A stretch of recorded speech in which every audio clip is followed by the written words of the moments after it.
Hey Paul, I'm Propagandist and you're watching another quick anime review. So, I've done a couple of these little reviews actually already, The Garden of Words, then I did Danganronpa, the animation, all well and good. Now it's time to do another one, and today I've actually got a special one for you all. Now, this is an anime that was actually recommended to me quite some time ago by a regular viewer by the name of Mike Smith over on my General Red Strategist Gaming channel. So apologies to you, Mike Smith, it's taken me so dang long to actually get around to viewing this and putting this review together. But, better late than never, I suppose, even though, late is hardly convenient. But the anime that we're looking at here in this video is a unique title named 91 Days. This came out a couple of years ago, so it's not new, but it's still a fairly young anime. And compared to a lot of other animes I've watched, I'll say right now that this was a very memorable one, and I've been looking forward actually to putting this review together for quite a while. So as always, a couple of quick notices before I actually get started with the review itself. Firstly, of course, as always, I'm on the left side of the screen so that there's room to overlay images on the right. Secondly, this review will not feature any actual in-anime footage. It'll just be static imagery just for copyright reasons. Obviously I don't want to get video copyright blocked, as sometimes happens if you incorporate large amounts of footage. Since I don't have the time or inclination to be dealing with copyright disputes, then static imagery will have to suffice.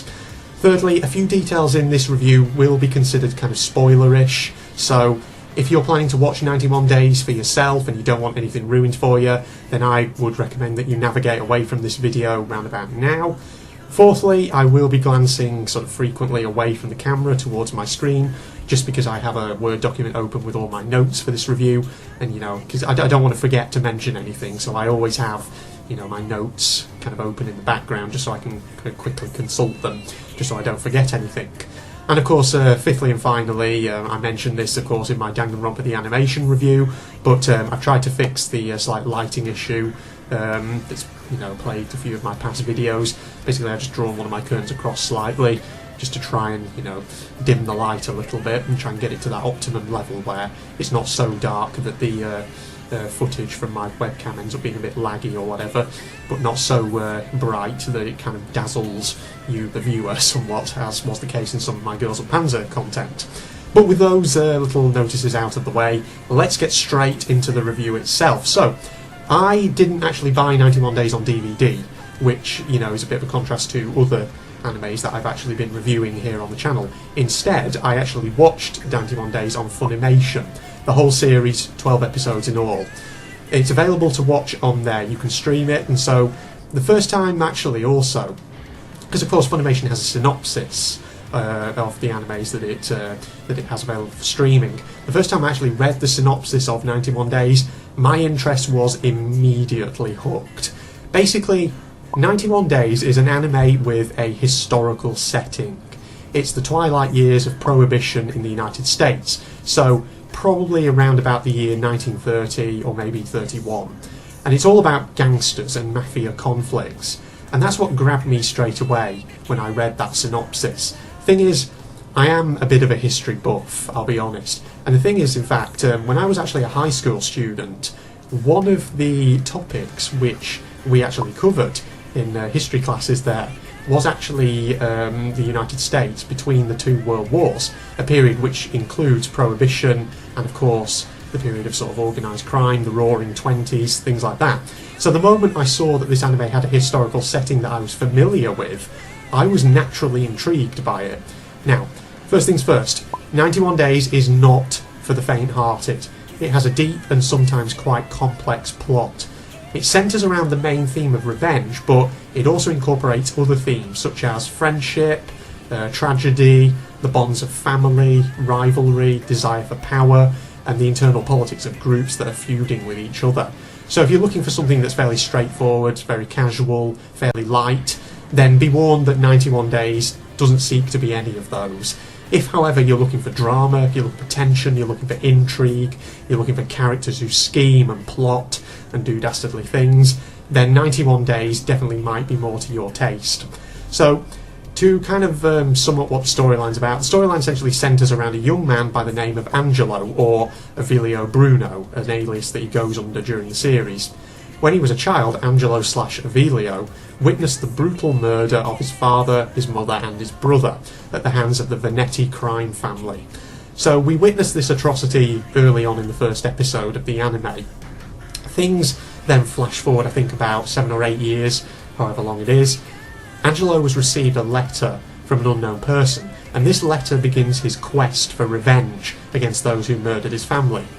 He heads to the fictional town of Lawless in Illinois, where the Venetti family is based, and he has 3 principal targets in mind. Vincent Venetti, who is the Don of the Venetti family, Vincent's son Nero, and Nero's friend Varno Clemente, all 3 of whom were present at the murder of his family. So when it starts, 91 Days seems like a fairly straightforward plot. Young man out for revenge against those who wronged him, basically. Alongside his childhood friend Corteo, Angelo finds a way to infiltrate the Venetti family, and he begins earning their trust so that he can gain access to his targets. But it soon becomes apparent that the approach is not going to be easy. This is where themes of things like rivalry, family, power and politics all start to play into the picture, and the plot quickly begins to deepen. The Venettis are, well, they're rivals of another mafia family, the Orcos. They would be at war with them if it were not for a third, altogether more powerful family based from Chicago, the Galacias. And the Galacias have made moves on Lawless, and both the Venetti and Orco families, knowing that they're too weak to actually stand against them, instead seek alliances with the Galacias, with each other, to ensure their own survival. Nero's younger brother, Frate Venetti, for example, works closely with members of the Galacia family, whilst his and Nero's sister, Fio Venetti, meanwhile, is married to Ronaldo Galacia in an effort to strengthen the relationship between Galacias and Venettis.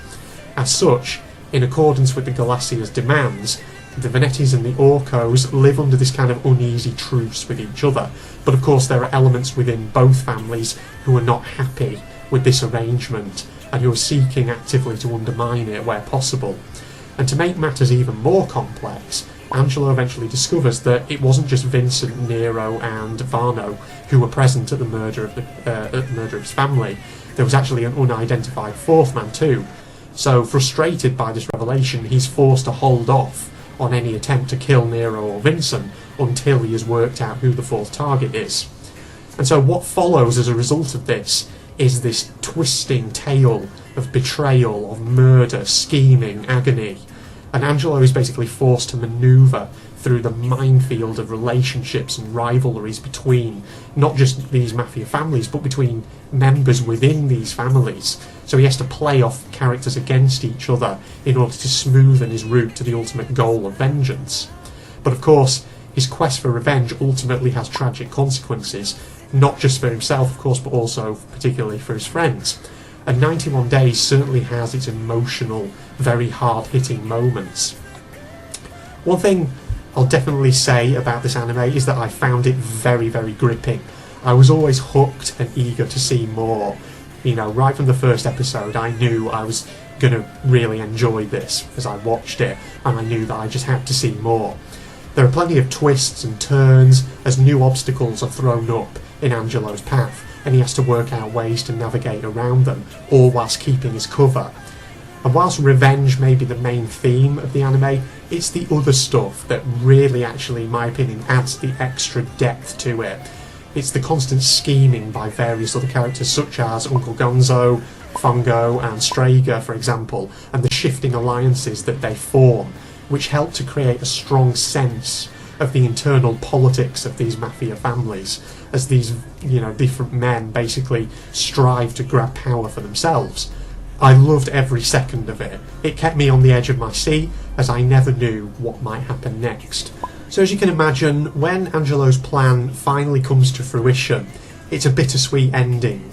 I'm not going to spoil it for anyone who hasn't watched 91 Days yet, but what I will say is it's an appropriate ending for such a dark and deep anime. Now, getting on to some more kind of technical matters, the aesthetic of the anime, especially when it came to depicting sort of early 1930s, late 1920s America, I thought that was handled very well, in my opinion, that is.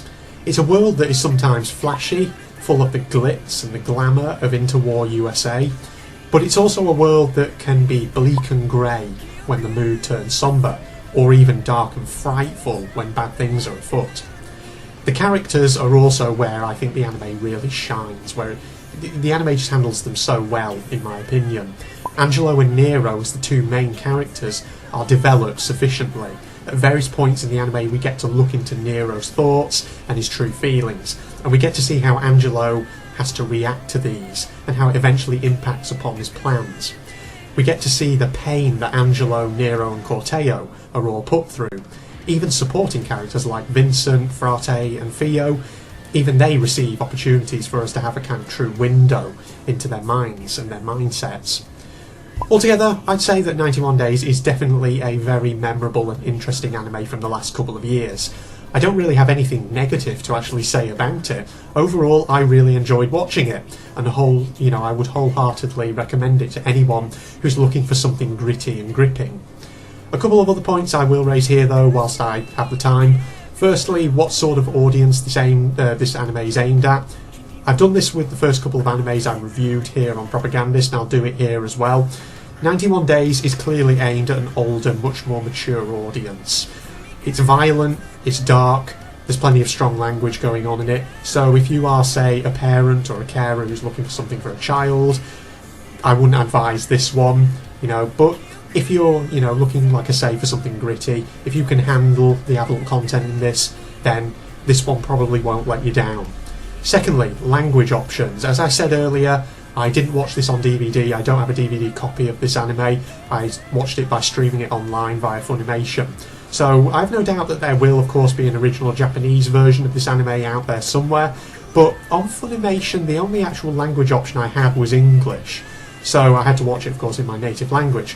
What I will say is this: whilst not everyone likes English dubs in anime, I personally thought that the English dub for 91 Days was fine. I didn't have any problems with it. The voice actors put plenty of effort in, and overall, in my opinion, it paid off. That's how I felt as I watched it. So I actually thought the English dub for this one was not bad. I thought it was fairly good for what it was.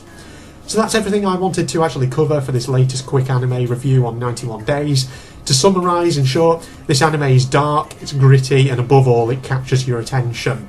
The historical setting makes it unique straight away in my eyes.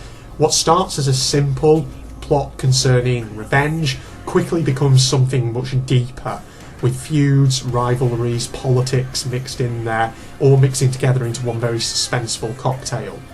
The characters are handled very, very well, and there are moments where the anime punches you right in the feels, giving the events some real emotional impact as they unfold. Overall, it's a definite recommendation from me.